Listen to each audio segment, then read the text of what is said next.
महाविकास आघाडीने पुकारलेला उद्याचा बंद मुंबई हायकोर्टाने बेकायदेशीर असल्याचं ठरवलंय। महाविकास आघाडीने उद्या दुपारी 2 वाजेपर्यंत बंदची हाक दिली होती आणि या विरोधात मुंबई हायकोर्टात याचिका दाखल करण्यात आली होती। कुठल्याही राजकीय पक्षाला बंद पुकारण्याची परवानगी नसून जर कुणी बंद पुकारत असेल तर त्यांच्यावर कारवाई करण्याचे निर्देश कोर्टाने दिलेत। या संदर्भात कोर्टाकडून आदेश जारी करण्यात आले।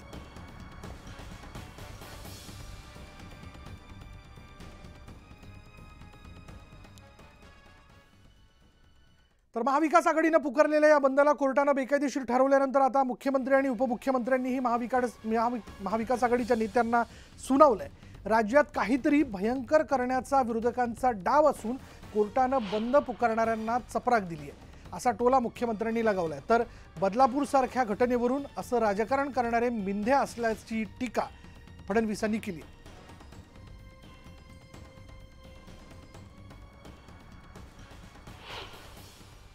विरोधी पक्ष बंद करण्याचा फार आग्रह धरला होता त्यांनी आणि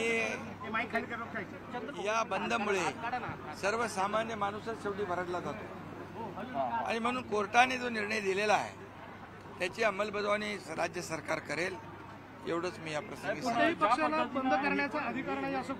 म्हणून कोर्टाच्या निर्णयाचा आदर आणि कोर्टाच्या निर्णयाची अंमलबजावणी पालन सरकार करेल।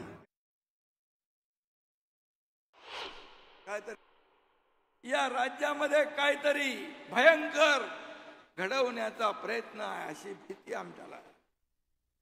आज कोणी म्हणतं बांगलादेश होईल, अरे या राज्यामध्ये हे पुरोगामी महाराष्ट्र मतांसाठी सत्तेसाठी एवढ्या खालच्या पातळीवर आपण जाऊन प्रचार करताय। खरोखर आपण संवेदनशील असाल तर अशा दुर्दैवी घटनांचं राजकारण ताबडतोब बंद करायला पाहिजे। महाराष्ट्र बंद काय करता, हे राजकारण बंद करा। आज कोर्टाने देखील यांच्या बंदला इल्लीगल बंद म्हणून काहीतरी निर्णय दिलेला। बदलापूर सारख्या घटना होऊ नयेत, पण या ठिकाणी त्याचं राजकारण देखील होऊ नये।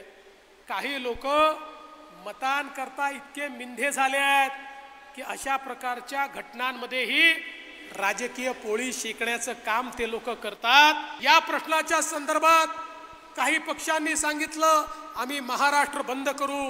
माझा त्यांना सवाल आहे, 2020 मध्ये नांदेडला बलात्कार झाला, तुम्ही चूप होतात, तुमचं राज्य होतं। 21 मध्ये साकी नाक्याला इतकी भयानक घटना घडली, तुम्ही काही बोलला नाहीत।